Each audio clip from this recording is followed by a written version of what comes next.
Ripple just made a massive move of 778 million of XRP. We got to talk about it along with price. You got two states now wanting to play in the BTC game. SEC approval, I'll tell you from what, and the next ETF 60% chance. I say lots of naughty things, so here's your warning. And oh baby, do we got lots to talk about. Before we get into the crypto news, you know the deal though. Yes, you, the viewer, come first. Well, actually my wife does. Then I do, then your comments do. Christopher Cutchy says, hi Klaus, was at an eToro event yesterday in London. Good day. We all owned crypto, and I said, listen to Klaus on YouTube. In the end, we all said, choo choo bitches. Oh, do I love it. The support is growing, and it's awesome to see. Eek Banjo's World. Gosh, I'm going to have to get better at this. This is Klaus. Tell us about your awesome Trek. Oh, the road bike back there. Yeah, that's the one I used to race. But I'm building another one over there off a 4.7 Trek carbon frame. My carbon road bike. That I'm going to get ready for this year's race season. Ooh, Donald Washburn's hanging out with us, flexing a little bit. Says, happy Sunday, sir. Happy Sunday to you, too. Says, I stopped with meme coins a long time ago. My bags are only filled with coins that have real-world functionality. We're going to talk about that because that massive move of 778 million worth of XRP, you need to hear the deets from Ripple. And of course, Trick's hanging out with us and says, happy Sunday as well, Klaus. Trick, just wanted to let you know, and the rest of the viewers out there, I got some LED signs coming. You're going to love it. And, oh, what's that behind me in the corner? China. That's right, a little Amazon shopping. Bitcoin sitting at 97,186, ETH is 2683, XP at 271, while BNB's at 676. XLM at 34 cents, Doge at 26.5, and H-bars at what, everyone? 22.1. Wisconsin's pension fund doubles their BTC holdings. Remember, I bring you the news, good or bad, happy or sad, across that crypto globe so you can be best informed. Now worth over 320 million, so they dip their toes in the waters and they're like, yo, we like the temps of the water, so let's dip in it even more. On Friday, the state of Wisconsin's pension fund disclosed it had more than doubled its BTC holdings in a filing with the US SEC, confirming the Wisconsin Investment Board now holds approximately 321 billion in Bitcoin ETFs, not native token. And in fact, I did a story earlier today about a BTC Maxi said they're selling all their BTC and getting into ETPs because it's just easier for them to play. Interesting, huh? No seed phrases or bullshit like that. Kind of interesting. Notably, SWIB's latest filing builds on its May 2024 disclosure, which reported 163 million in those ETF holdings, most of it being Blackhawk's iShares Bitcoin Trust.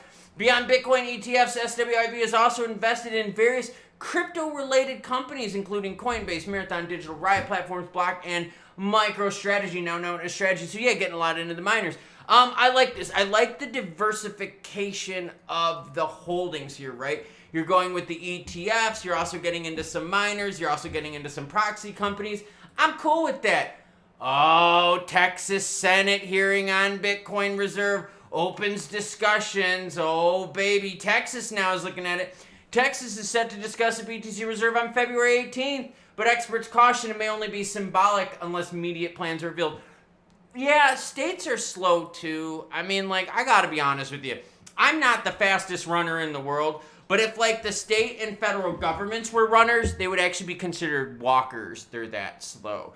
The upcoming public hearing scheduled for February 18th in Tejas marks a significant moment for the cryptocurrency advocacy. It represents the first public discussion surrounding a BTC reserve strategy. That I'm very interested in because I want to see what the public's comments are on this. And here's what I'm looking for most. Obviously, we know, like, BTC maxis, crypto maxis, they love crypto, right?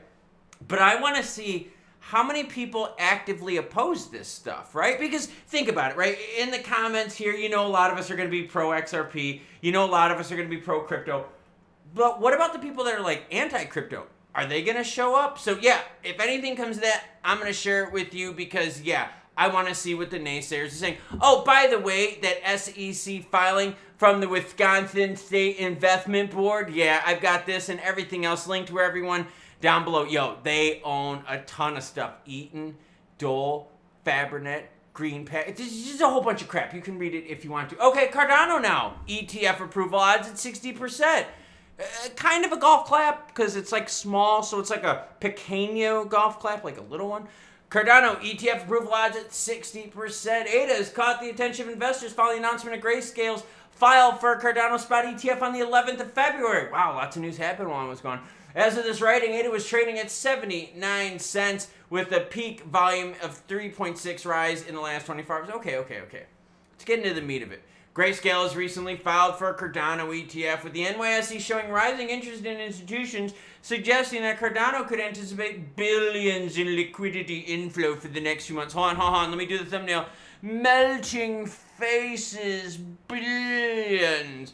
Bloomberg reported that the Cardano ETFs now have a 60% odd of being approved.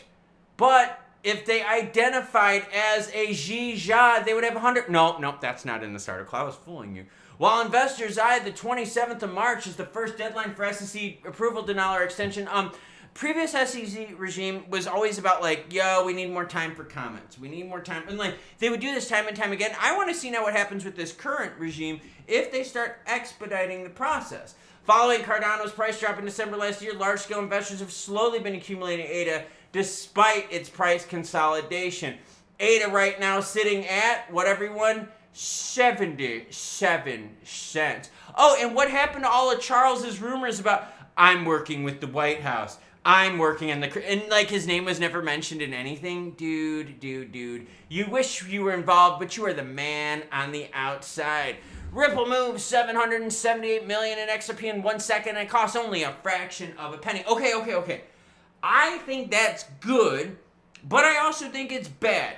Is it good that you can move money cheaply? Fuck yeah, that's awesome. I don't want banks and fees and MoneyGram and Western Union, you know, when all the remittances taking parts out of the pie. I don't like that.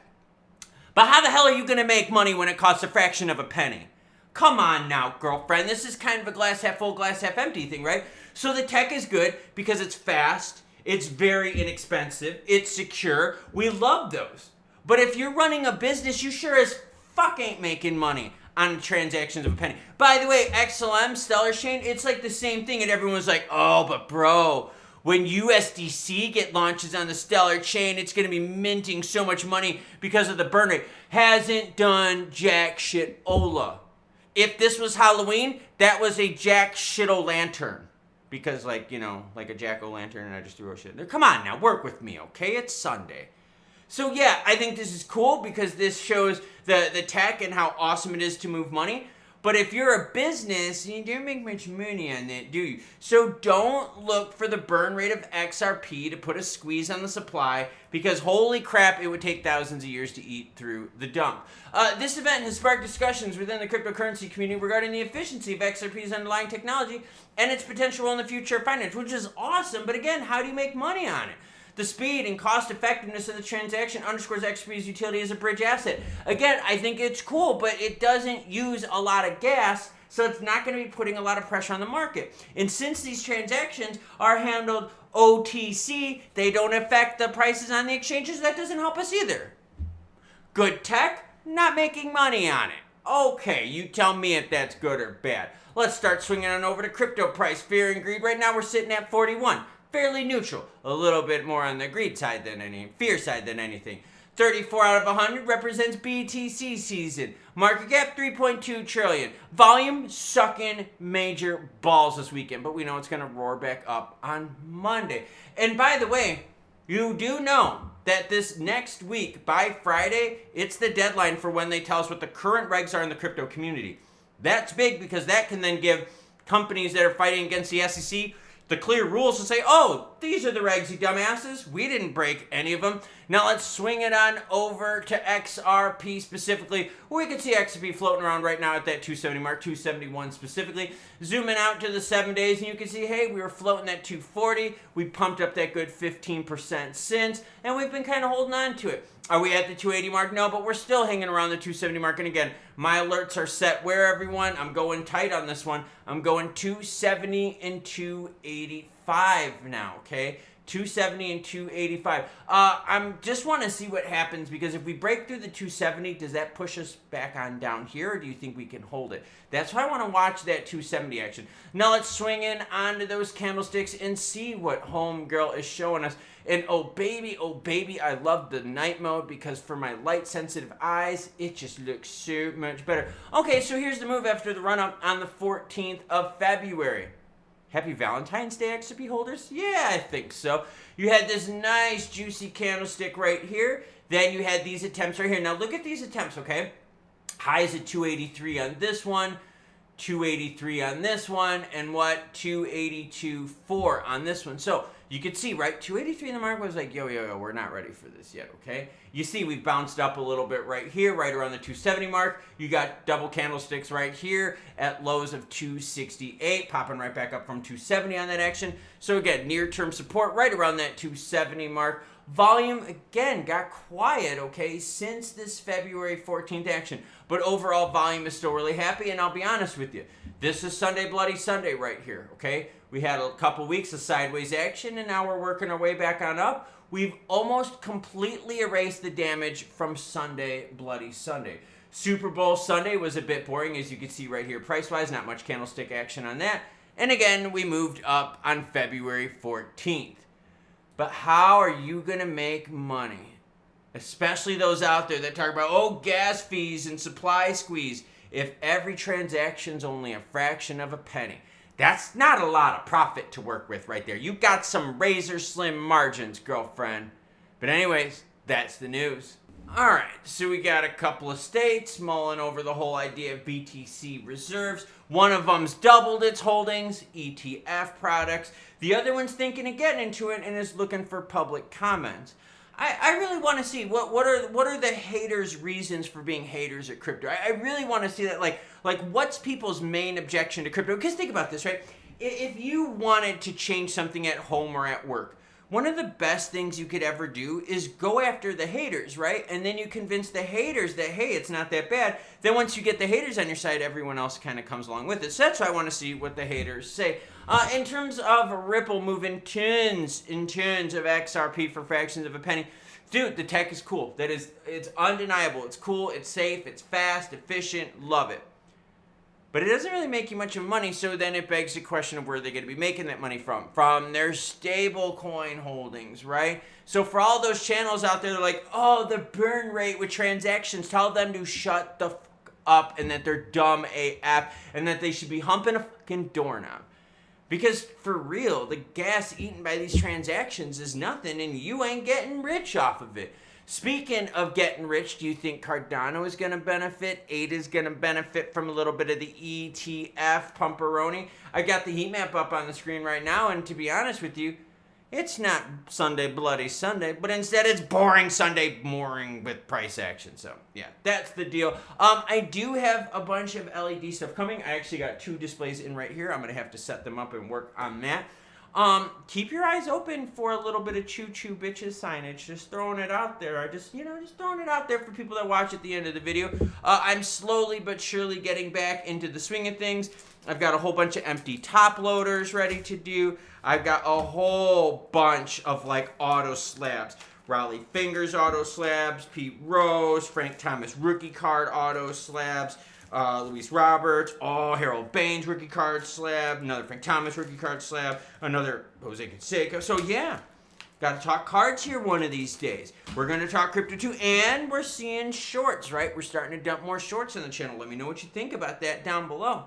And of course, how do we end videos? Not by telling people to go hump a doorknob. We do that during the video, but this is how we end videos.